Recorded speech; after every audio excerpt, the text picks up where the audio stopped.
Good evening and welcome to the Brockton School Committee Subcommittee meeting, Committee of the Whole. Today is Tuesday, October 15th, just after 6:30.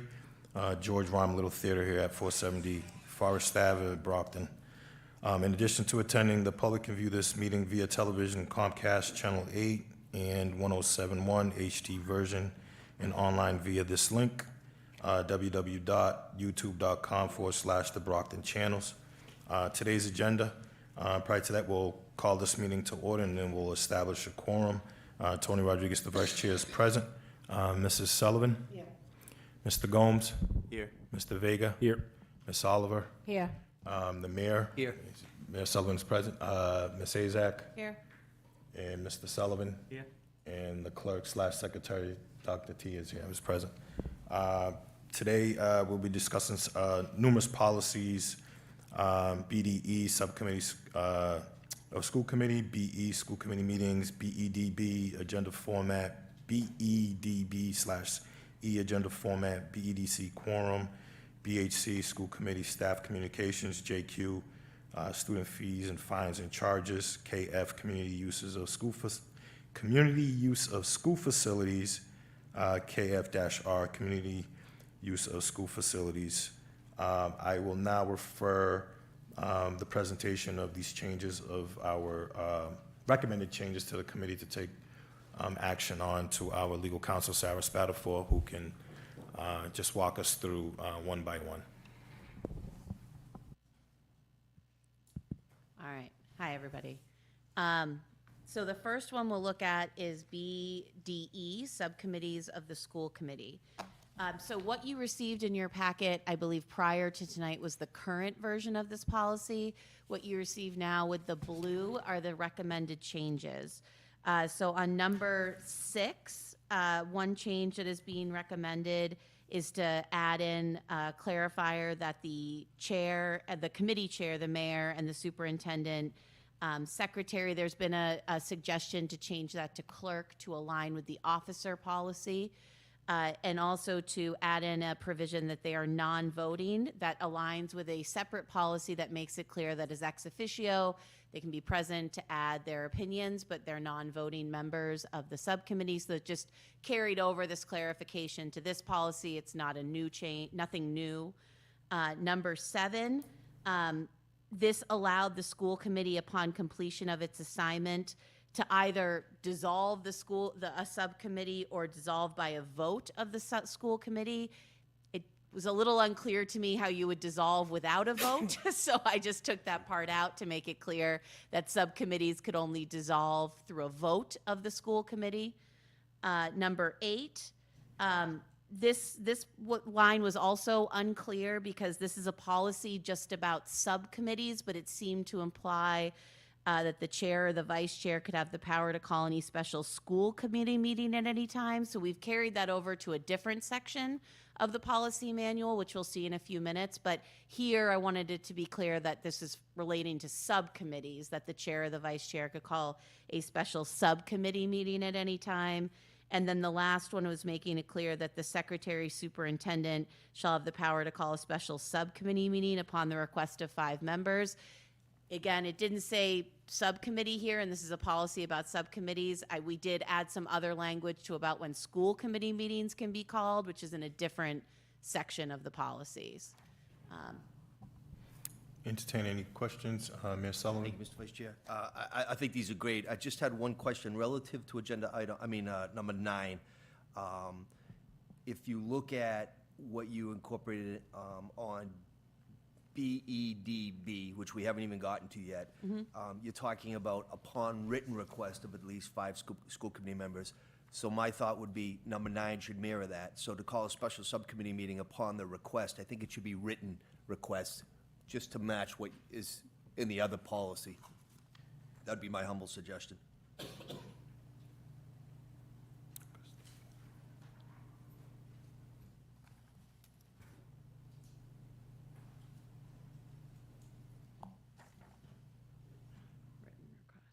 That's makes sense.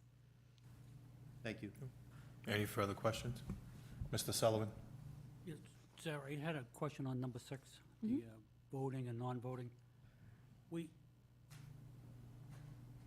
why was that put in? It's been a regular, that they can vote. For the- No, actually, it's in a different section of the policy manual. It says ex officio means non-voting. So I just carried it over because, just so it was clear in this policy as well. So technically, ex officio members under Robert's rules aren't allowed to vote. And this is for subcommittee meetings only? Subcommittee only, correct? All right, thank you. Sure. Mrs. Sullivan? On number 6,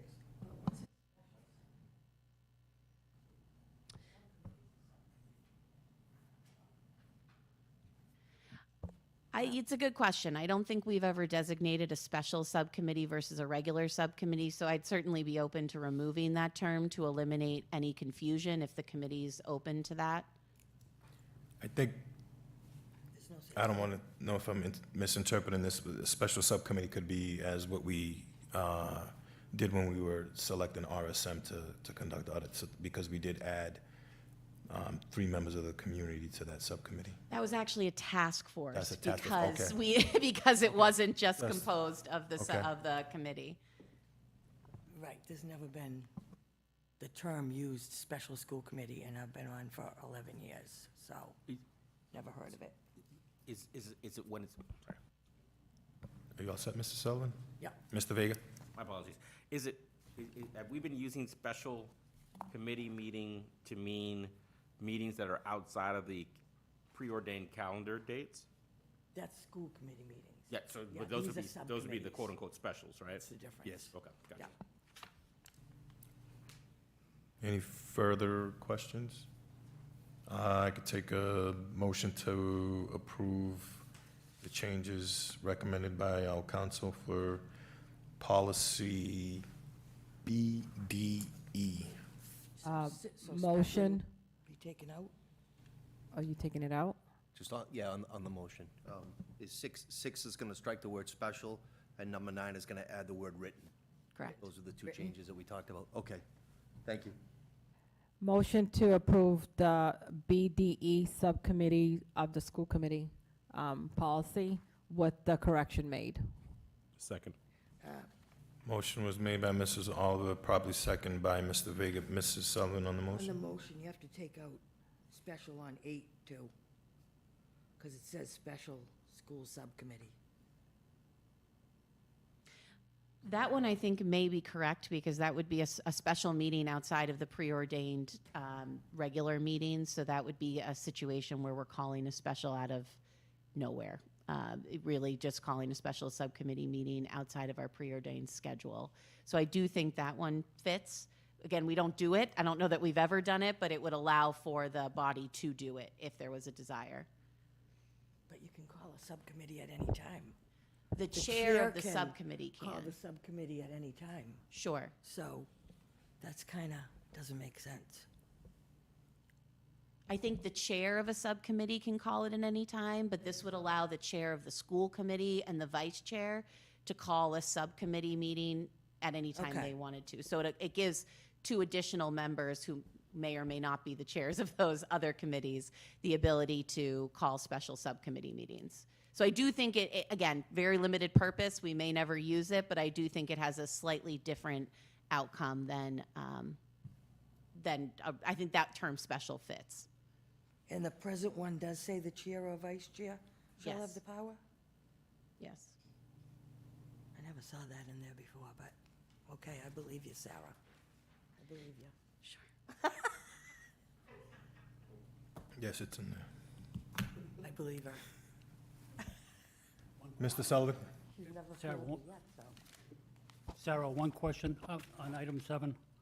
When you're talking about dissolving, what are they really talking about? Is it the subcommittee's dissolved? Well, like the RSM's probably a bad example because that's not a subcommittee, but same idea. Like if the committee had created a subcommittee for a very specific purpose, the high school building, you may create a subcommittee for a high school building committee. That will dissolve when the building is built and opened, right? So the committee would take a vote to dissolve that subcommittee and it would go away. So it doesn't happen very often, but it could happen when you create a subcommittee for a very specific purpose. Similarly, I think sometimes we create new subcommittees or change the names. You're really dissolving the old subcommittee in that mind. It's just that that way. we've never dissolved them in the past. Probably should, moving forward, if that's if they're going to go away. No, I mean, even if they're not gonna go away, we've never dissolved any subcommittees. And that's for the past 14 years.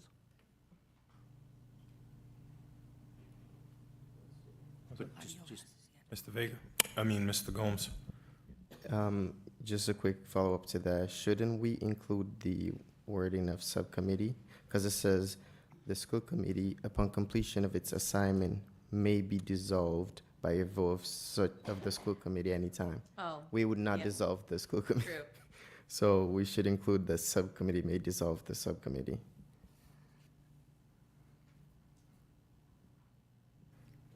Yeah.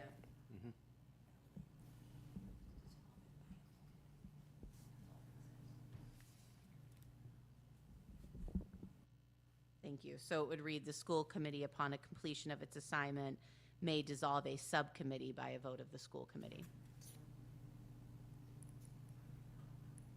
So I think that would require an amendment of your motion. Amendment to my motion to approve BDE Subcommittee of the School Committee policy with all the changes just spoken about. Second. Motion was made by Mrs. Olive, properly seconded by Mr. Gomes. A show of hands. Unanimous, it carries. Okay, and the next one is BE, school committee meetings. Again, you'll see in blue the changes that are suggested. They're all towards the bottom of the policy. In the second to last paragraph, it currently reads, no regular school committee meetings will be scheduled during the school vacation weeks in February and April period. During July and August, one meeting will be scheduled. I'm suggesting adding one meeting each month will be scheduled, because I think that is currently the practice of the committee. You've met once in July and once in, sometimes more than once in August, but at least once in August. So that's the first suggested change. The second suggested, or the next suggested changes come in the next paragraph. Currently, it reads, the chair and the vice chair of the school committee shall have the power to call any special committee meeting at any time they deem essential. I'm suggesting it read, have the power to call a special school committee meeting at any time they deem such as essential. So it allows the chair and the vice chair to call a special school committee meeting anytime they deem it's necessary. And the second set of changes is in the last sentence, which reads, the secretary will call special meeting upon request of 5 members. Again, this mirrors what we just talked about in the school committee meeting, or subcommittee, policy to read, the secretary will call a special school committee meeting upon the written request of 5 school committee members. The secretary in this case is the superintendent, which is defined elsewhere. I don't think we need to have that here. So those were the changes I was suggesting to make the policy a bit more clear. Any questions, Ms. Azak? Thank you. I'm only just bringing this up because it actually came up a couple of years ago, and it's our first school committee meeting of the school year is usually the first day of school. And a couple of years ago, it would have been on a Friday. And now that we're starting after Labor Day, moving forward, it's usually going to be on a Wednesday. So I wasn't sure if we needed to put wording in there, because I know the policy was referenced a few times when we were trying to move it from a Friday to another business day, you know, Monday through Thursday. So should we leave it like, I know it was brought up that this is what our policy states. I mean, things might change years down the road that our first day of school is not after Labor Day. This is when we were going back in August. And it ended up being, it was, well, we went back before Labor Day. And it was on a Friday. The first day was actually on a Friday. You could always say unless otherwise designated, voted by the school committee, and you could change it. You add a think that's a good comma re- and say unless otherwise voted by the school committee. Would it be fair to add at the will of the committee? Sure. At the will of the committee. Thank you. Okay. That's a good way to put That's- it. that's a Maybe fair that would way be of at the doing it. beginning of the sentence. Cool. Thank you. Any further questions? Entertain a motion. to approve BE. Mrs. Sullivan? Okay. It says the chair or the vice chair, the last part of the school shall have the power, but I would think that they would be in collaboration, the chair and the vice chair, to call a meeting. They would both agree that a meeting should be called? I don't call a meeting unless if I talk to the mayor. Okay. Yeah, 'Cause just I point don't of think, I didn't think information. the vice chair had that power before. Well, the vice chair, the vice chair always has in the policies, but let's just say I didn't think in that was- January, when I'm down in Washington at the conference, Tony, the vice chair will be the chair, and if a meeting needed to be called, he would have to call that. Because that'd be Right, I outside know of the in that confines of. situation, yes, but if the chair is here, then you would work in collaboration with the chair to call a special meeting, right? Yeah, We have, yeah. Okay. we, we we, have. That Yeah, would we be have an a great agreement relationship. of the both. yeah. Okay, then I'm okay with it then. Yeah. Thank you, Mr. Sullivan. You're welcome, thank you. Did you need a motion, Mr.? Yes.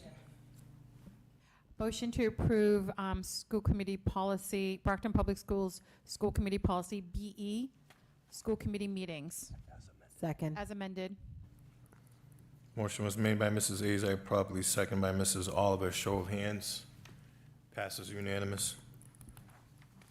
Okay. The next one is policy BEDB, agenda format. There's just one suggested change in the third paragraph here. The current language, it's to add a provision to the current language. It's the second sentence, let me read the whole paragraph. This is current language. Any school committee member, staff member, or citizen may suggest items of business. The inclusion of such items, however, will be at the discretion of the chair of the committee. That's currently where the sentence ends. We're adding a suggested language to say, except that upon written request of at least 5 school committee members, the chair must add an item to the agenda as requested. Any questions by any members?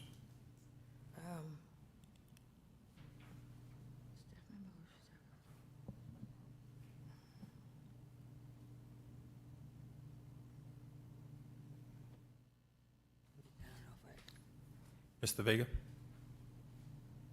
This is really more of a clarification. I'm just trying to understand a little bit. So, then this relates even to the last item that we were talking about. When we are talking about the chair ultimately having the ability to include or not include something in the agenda, is that a result of a policy that we've created or charter? Policy. And I only put the question out there, not to be controversial, but simply to say that, the chair is the only member of the team that's not elected to the table. So I've always just wondered why it isn't the vice chair or some collection of committee members that actually shape the agenda, or just choose what is or isn't on the agenda.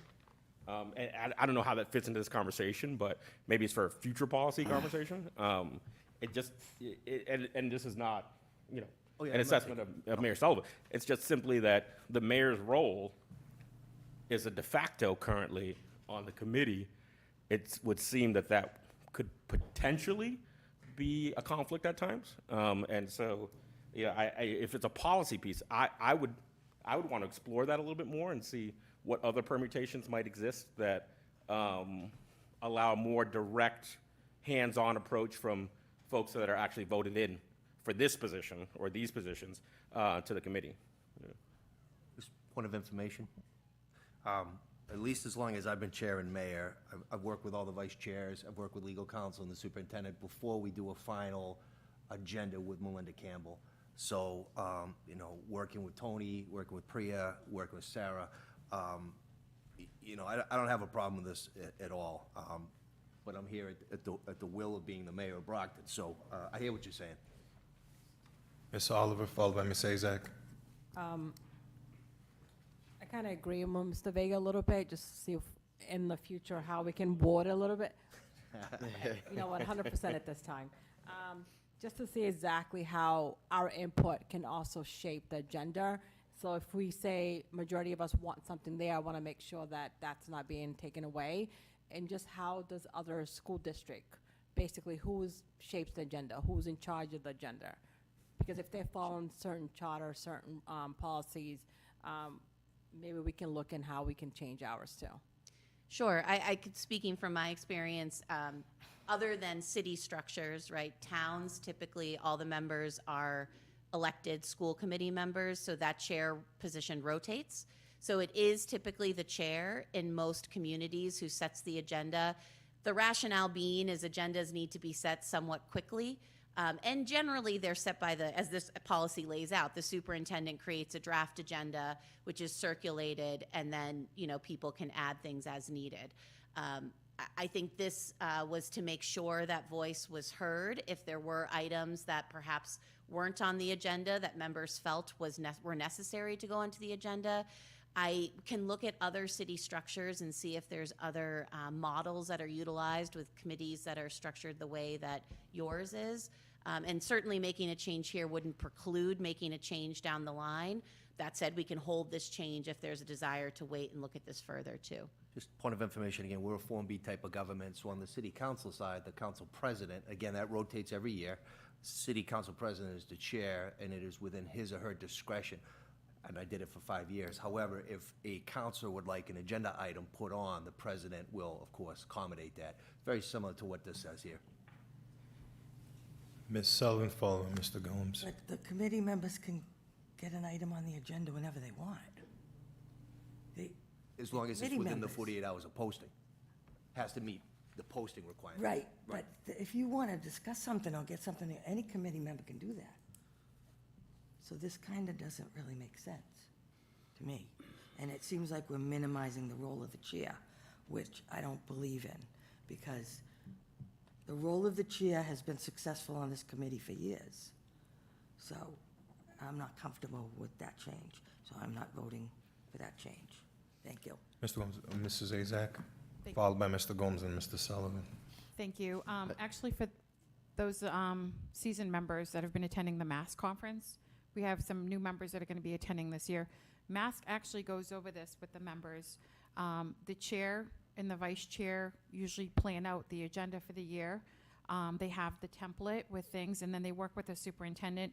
And actually, we're pretty lucky compared to seeing other agendas that we see at the conference. Like, we have our superintendent and Mrs. Campbell and those that are in the superintendent's office really go over a lot of the items without us really having to ask for a lot of specific items. The one thing I found is a lot of our policies are so general. Sometimes you have to spell it out like this, because when you go back to the policies, it's just such a guessing game as to what do they mean by this. So yes, we can always add things onto an agenda, but if you have the majority of the committee and it says 5 requesting something, I mean, it just makes sense that sometimes, whoever the vice chair is or the chair, they might not think something is as important and they might bump it, whereas if the committee members are passionate about something and want to review something, it gives them the opportunity under this to formally request it in writing. So again, just for those that were not aware, they actually Mr. Rodriguez, our vice chair, can back me up on this.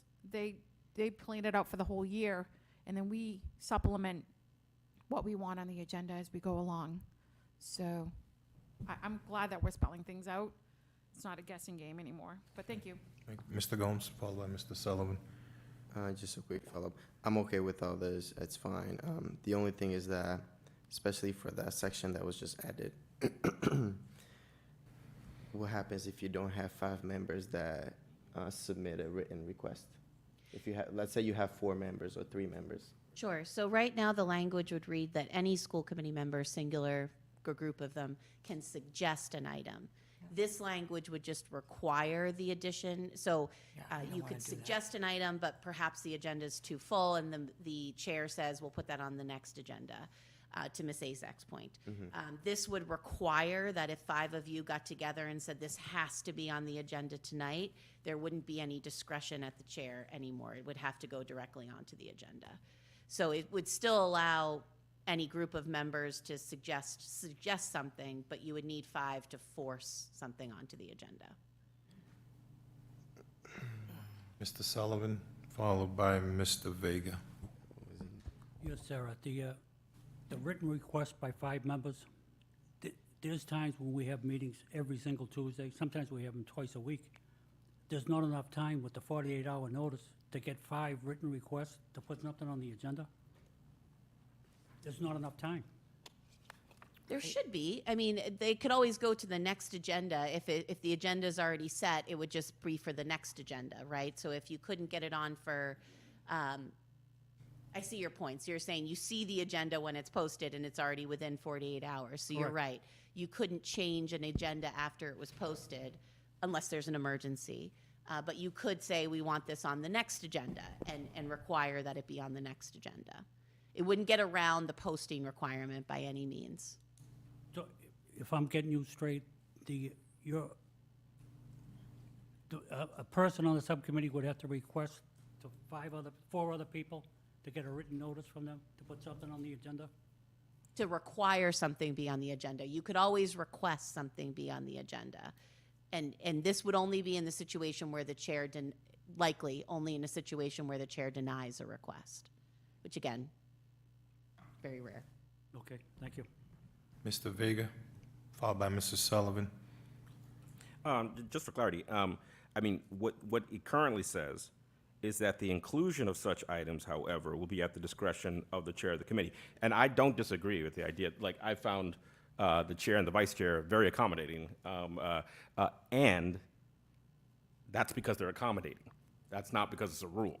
And I think there is a difference between what we've experienced as a level of accommodation versus what needs to be a rule.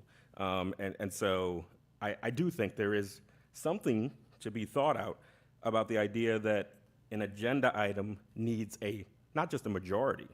Well, actually, it needs at that point, we're voting on an item. So that makes me question some things. Again, not because of who we have as chair or vice chair, because as I said, they've been accommodating. But what happens when this body has a less than accommodating vice chair or chair? And there's no rule to support what we're discussing. So I think that's important.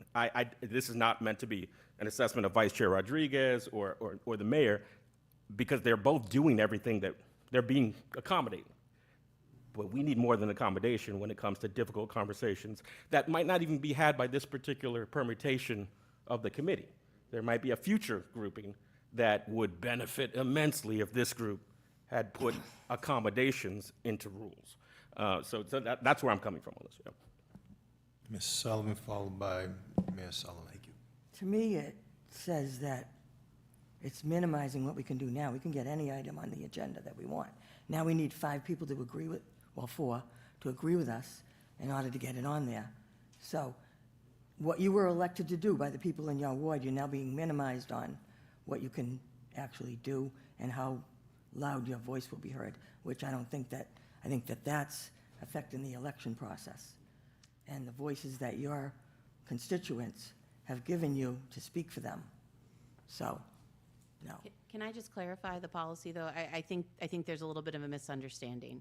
This does not take away the right of school committee members to request that something go on the agenda. It just allows a situation if the chair says no to force things on the agenda. So it still allows any member to request things go on the agenda. That was not intended to change that. I just wanted to make that clear. It's just in a situation, again, likely to not to happen, but a situation where there's a denial. That's it. Okay, so does it say that? If this- Yeah.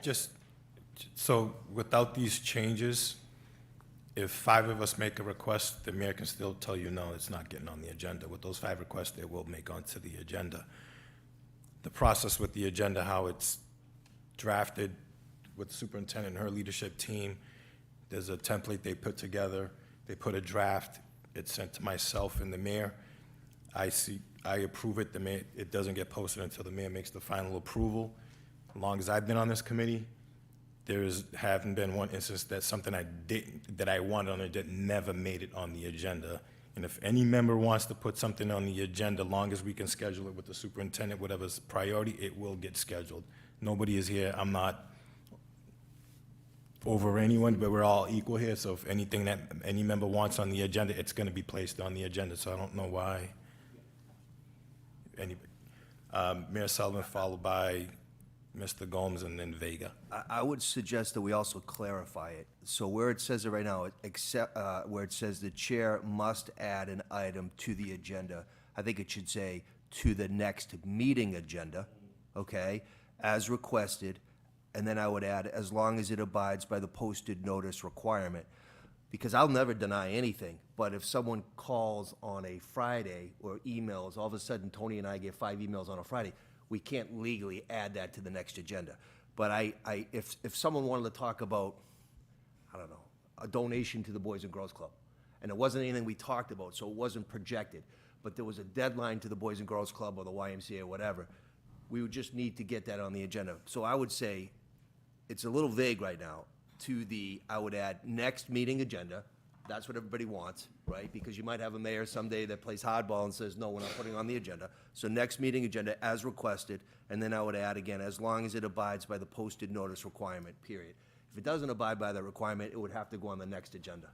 And I don't have a problem with that at all. And we also have under new business as well. that Yeah, If the right. majority of the committee takes a vote on the floor, you can add that item to the agenda. Does that clear it up? Any more questions, comments? Mr. Gomes? It was just a follow-up to what both of you guys said. I agree, this body has been doing its best, and everything that we requested, we want to talk about, has been put on the agenda. But to go back to Jorge's point is, let's say in future, we replace everybody on this body, and then, let's say I make a request, it was denied, and then I cannot get 5 people to agree with me to write that request, then You can always bring things up under new business publicly at a meeting and ask and say what you want to say. As long as it's within the purview of the committee and not violating any laws, you certainly can do that. But I think it would be a little bit, and we can certainly talk about a change to the policy. I haven't seen one where any member can change the agenda, because sometimes that can get a little unwieldy. yes. But we can certainly talk about that if there's a desire to revise it further. Okay. Any further questions, comments? Mr. Sullivan, can we entertain a motion to Mrs. Sullivan? I just have a comment then.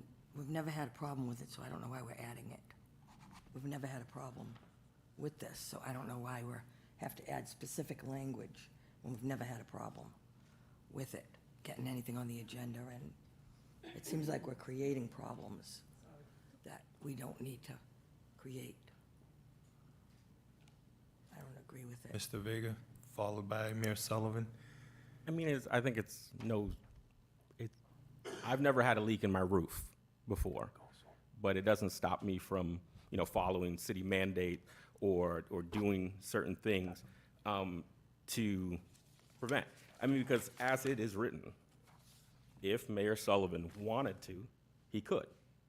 And so I think it's important that when we talk about policy, policy is about thinking about any possible event, any hurricane that might blow through, and so I agree. The benefit is that we haven't had this problem, but that doesn't mean that we don't craft policy that thinks about the potential for a problem. And I think it's actually best to do it when the problem isn't present, when we can all agree that, like, we've benefited from Mayor Sullivan and Vice Chair Rodriguez being very, like I said, accommodating to requests that come through. So now's the time, in my opinion, to think about, well, what would happen if a committee didn't have that? Mayor I Sullivan, followed by. I just think it's belts and suspenders. Like, we're putting it in right now. We probably never have to use it, but it's in there. It's baked in there. It's incorporated in there. It's lawfully voted. And then future school committee meetings might have to utilize that. So I think as long as we add next meeting, and we add as long as it abides with a posting notice requirement, I think it's good probably in perpetuity. I don't think anyone's gonna have to modify that, because it's a catch-all and it covers everything. So, and we also kind of have to go soon, because we're supposed to start 7 minutes ago. Ms. Hazak, Thank you. I was actually just going to echo what the mayor just said. It's just, Mr. Vega, it's better to be prepared rather than run into a situation than we have to sit and change a policy. And we have run into that a few times in the past couple of years where it's like, all right, our policy states this, but we need to update it. A lot of these policies need updating, and it's better just to spell it out. So I'm in support of this. If you need a motion, we'll go ahead. We get a motion to approve policy BEDB. Motion to approve policy BEDB, agenda format as amended. Motion was made by Mr. Gomes, Second. second by Mrs. Azak. A show of hands.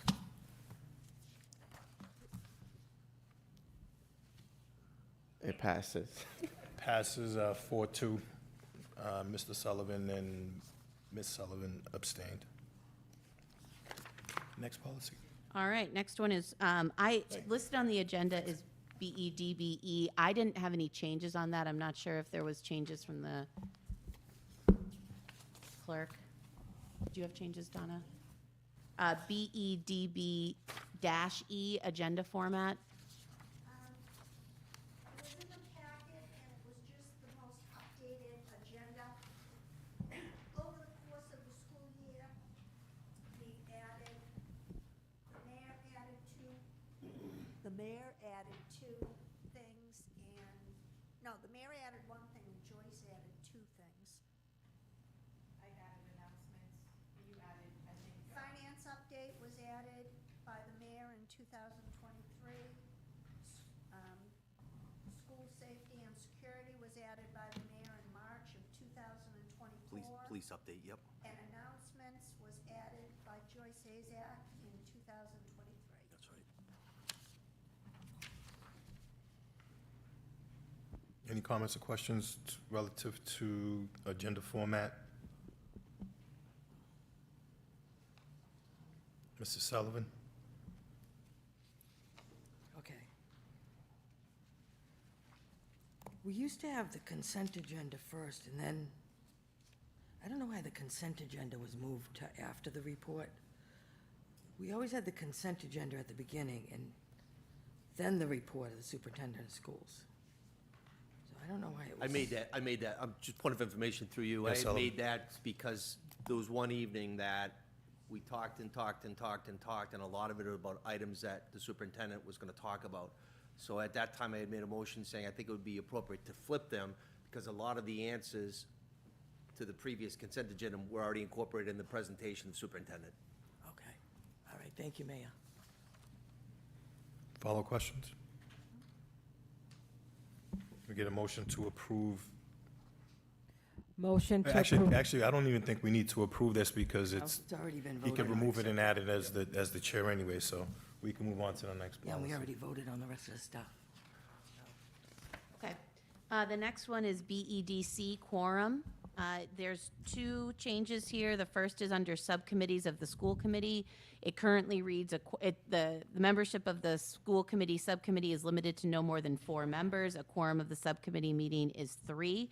It's revised to read, a quorum of the subcommittee meetings is a simple majority of the subcommittee. For example, if the subcommittee has 4 members, a quorum is 3. If a subcommittee has 3 members, a quorum is 2. There are a couple of your subcommittees that only have, did at a time have 3 members, and I just want to make sure we're lawfully meeting in those situations. And under committee of the whole, there's a small revision made to the last sentence, which currently reads, the vice chair of the school committee chairs these meetings. And the revision adds, unless they designate another member as chair of the committee of the whole. Where we have more committees of the whole, I think there was a desire to diversify leadership roles. So those were the 2 suggested changes here. Any comments or questions? Mrs. Azak? Thank you. I didn't think I'd have to talk about this, and I know we're short for time, so, an example, I know they want to move the quorum. If you have 3 members on a subcommittee, your quorum is 2. It's always been, way before I even came on the committee, your quorum was 3 on a subcommittee. Whether, it was way before. We changed it. Actually, we never changed it. It's always been a quorum is 3. We found that out a couple of years ago. We've run into it a few times so far this year where you have 4 members on a committee, your quorum is still 3 because 3 are able to attend. If you have 3 members, we're going to leave it up to 2 members to make a decision on a subcommittee that I just, I don't know. I'm not in support of that part. So if I was to vote, I'm not in support of that part of just switching it. I mean, if you have 3, you have 3. If you have 4, you have 4. You still have a 3 as a quorum. It gives you that, it allows that one person not to, if you can't be there, you know you have your quorum. But if 2 people can't be there, or say, they're gonna have to reschedule a lot, like we have negotiations and things like that, so, I don't know. Without getting into specifics, I just know we've run into it a lot, where people, whether it's, work schedules, life in general, sometimes they can't make all the meetings. Me personally sometimes, because during the day, I just don't know why we're switching it now to 2 as a quorum, where and like some of my members have said, 3 is a quorum, has been like that for more than 14 years. So, I think it was because of negotiations coming up. We're going to have almost all the contracts open this year. And so I didn't want to have to cancel meetings if we can't get all 3 people to attend. Now, a lot of your subcommittees, I believe, are 4, so this may not even apply, but the negotiation subcommittees sometimes are 3. And so it would allow that committee to still go forward and meet and not, it's hard to get those meetings, as a lot of you know. And so it would allow for us to still meet. But the committee, of course, would always be consulted, the full subcommittee, of any decisions being made by that group. That was the rationale, is because this has been an issue in the past, and we wanted to make sure, going into a busy negotiation season, that we're able to meet regularly. okay. Any follow-up questions? Mrs. Sullivan? It says the vice chair of the school committee chairs these meetings, committees of the whole. That says that in the charter, so you can't change anything. You can't change that because it says it in the charter. So it would have to be changed through the charter, that the vice chair's responsibilities are listed in the charter, the city charter. So, I'm not aware of that. I know the chair's responsibilities are listed in the charter, but I don't think the vice chairs are. I can double check thought it that. was.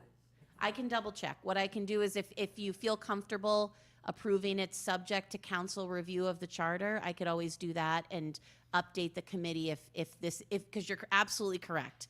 We cannot change the charter through policy. So if there is a conflict, I can advise the committee. I was, Any follow-up questions? Entertain a motion to approve policy BEDC. but we have to check on, Subject to charter review by council. Subject to review of charter by the council. Make a motion to accept BEDC, subject to further information from council. Motion was made by Mr. Vega, Second. second by Mr. Gomes. Show of hands. Unanimous. Okay, we're almost there. One more. BHC, School Committee Staff Communications, this is in the visits to schools section. A couple changes here. The first is in the first sentence, which currently reads, individual school committee members interested in visiting schools or classrooms will inform the superintendent of such visits and make arrangements for visitations through the principals of various schools. Currently, there's a period. We're suggesting a change that says at least 24 hours in advance of such visits, just to allow for planning. And the last change is 2 changes in the last sentence and then a new last sentence. This current last sentence reads, official visits by committee members will be carried on only under committee authorization. That just grammatically felt incorrect. It should be carried out only on committee authorization.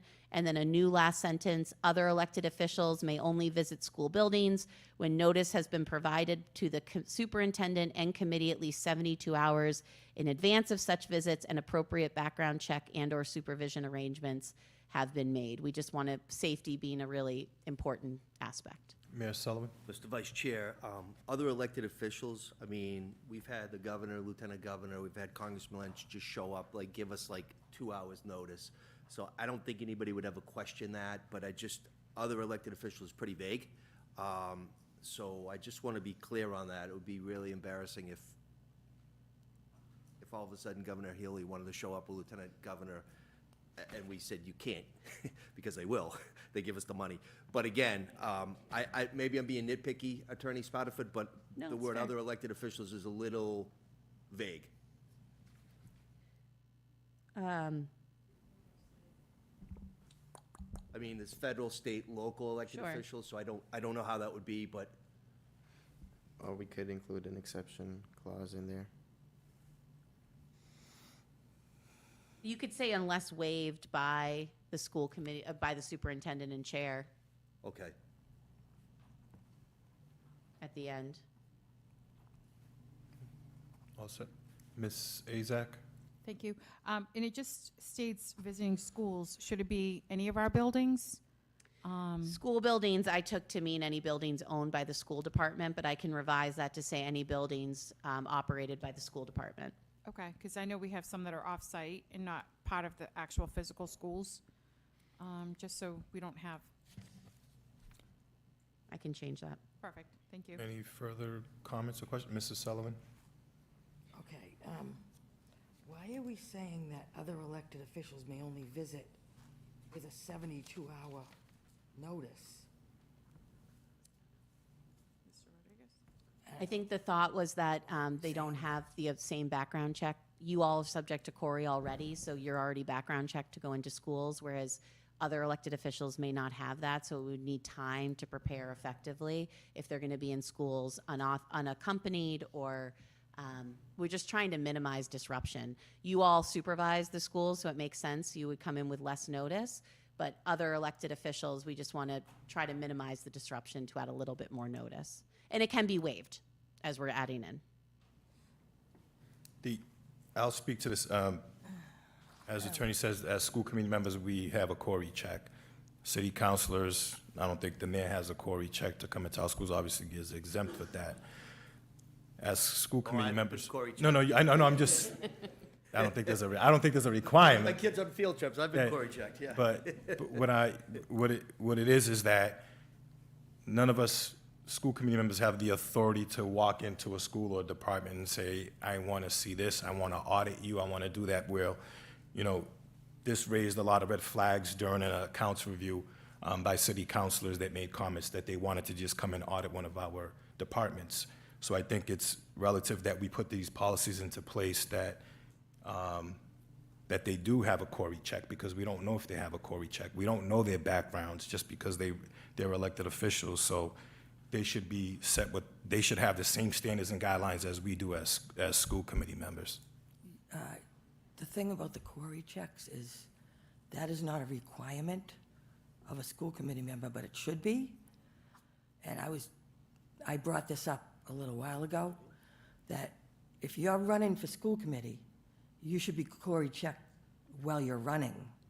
Because if you win the election, which you could, and you didn't pass a Corey, your people voted you in, not knowing that.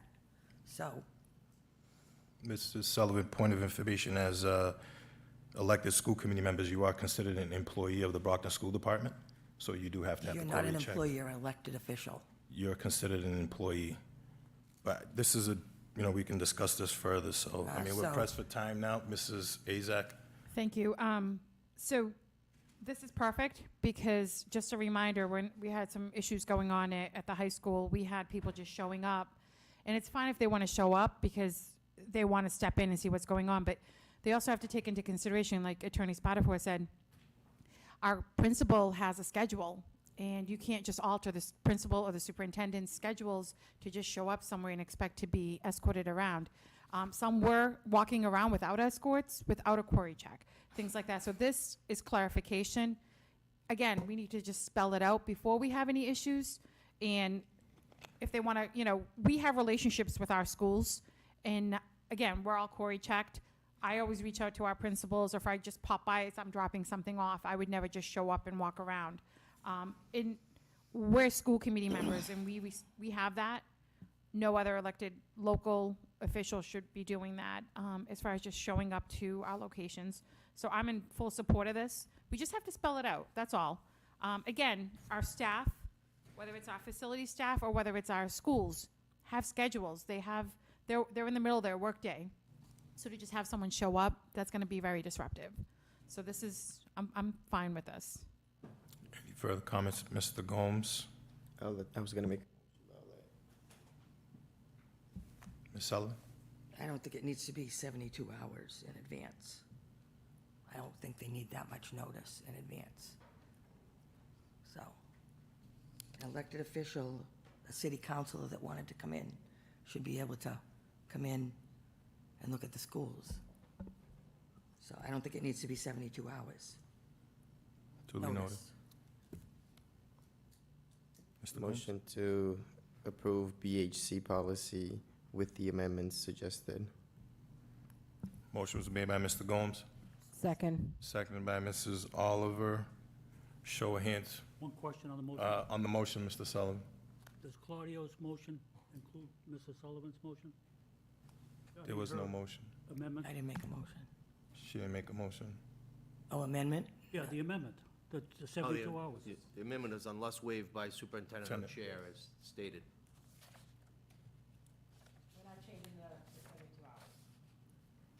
Well, that's what he said. All amendments that were mentioned tonight, but she just mentioned one. She didn't, then do it. She didn't want to make changes, she just made a comment about it. Yeah, no, I wanted to make changes to the 72 hours. That's what I thought. Yeah. That's why I'm asking Claudio, you talking about her amendment as well?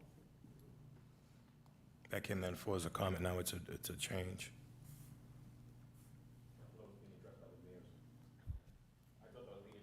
I thought it was being addressed by the mayor's comment regarding, with the superintendent or the chair, or maybe it wasn't the mayor's comment, but with the idea being that it's 72 hours unless the superintendent and chair waive that. Yeah. I'll give you a quick example through the vice chair. Last week, we had folks through the principal come because MSBA is requiring an OPM, right, for the high school renovation project. So they needed to go to Principal McCaskill's office. If Council President Moses Rodriguez wanted to come here, we're not gonna sit on it for 72 hours. We can't. First of all, it'd be an embarrassment, right?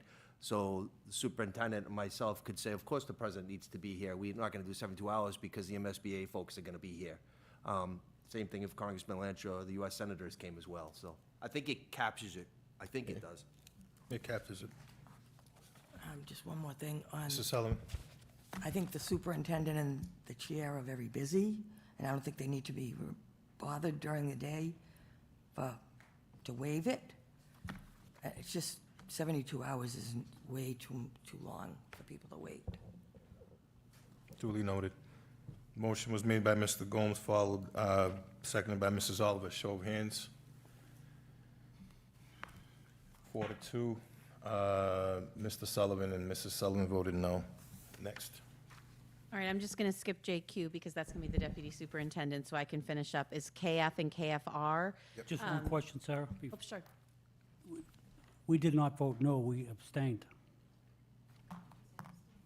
You should have said abstained, but not voting is a no. No, it isn't. We okay. Did it Duly abstain? noted. We'll fix that. Okay. Also, Vice Chair, it's 5-2, not 4. What was it? 5-2. The vote, when you call the roll? 5-2. Yeah. Thank you. We have to go into session pretty soon. We're running Yep. late. Yep. We're almost more. there. Okay. All right, KF and KFR, you have suggested new policies. These are the MASC model policies on community use of school facilities. There's one change, you'll see it's noted, Attorney Spatafor requested the change in item 7, I believe, on KF. Just it mentioned towns, you're not a town, so it's just fixing that language.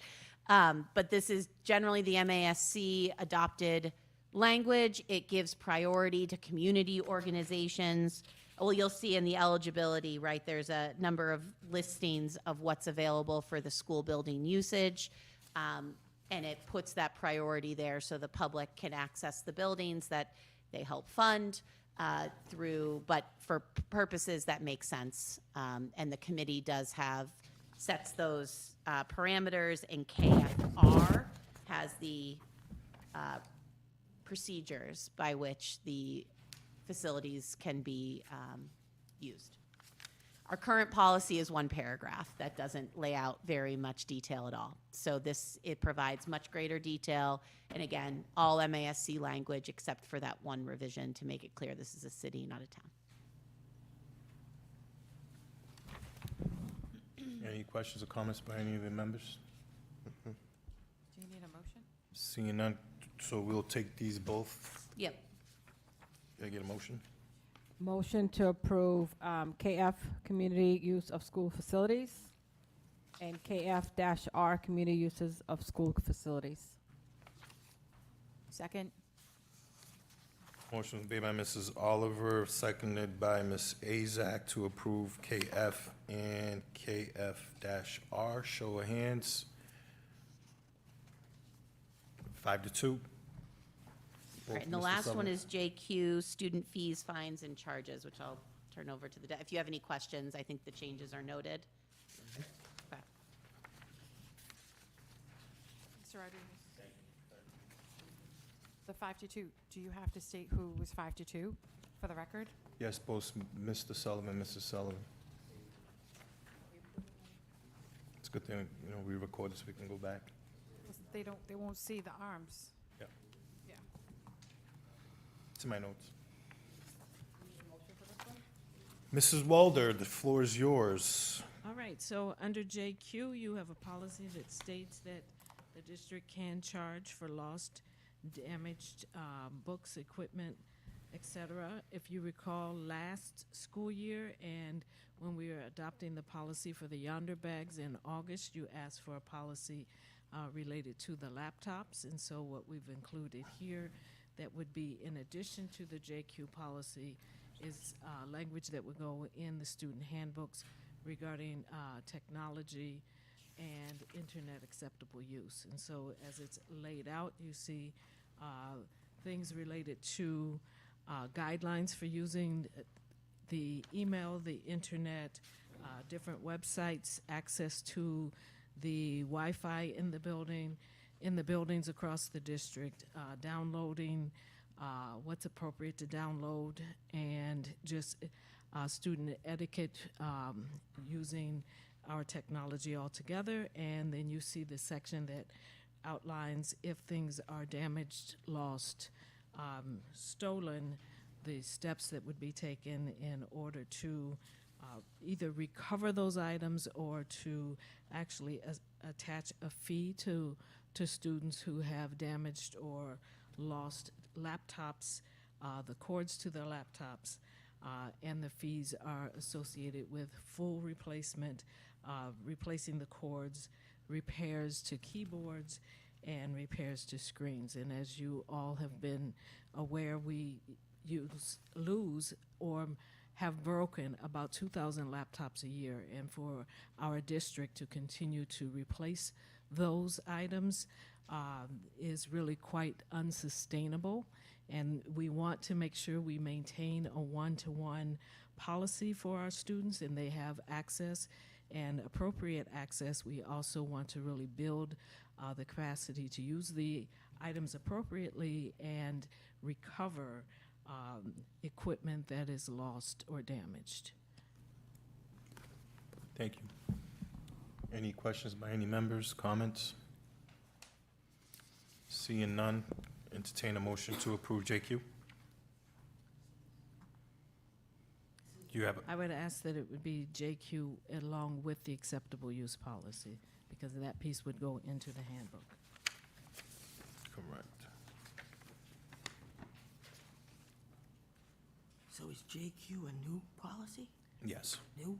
Oh, so these Yes. are new. these all know. This addresses the laptops. Yes. Motion to approve Brockton Public Schools Policy JQ, student fees, fines, and charges with the additional BPS technology and internet acceptable use policy. Second. Motion was made by Mrs. Azak, properly second by Mrs. Oliver to approve JQ, also the technology, internet acceptable use of policy. Show of hands. It's unanimous, it passes. Thank you. Thank you. Thank you, Mrs. Walder. Do we have any other business under policy? Any members? Seeing none, can I get a motion to adjourn? Motion to adjourn. Motion was made by Mrs. Sullivan. That's it. Seconded by, I'll give it Mr. Vega. Show of hands. Meeting is adjourned.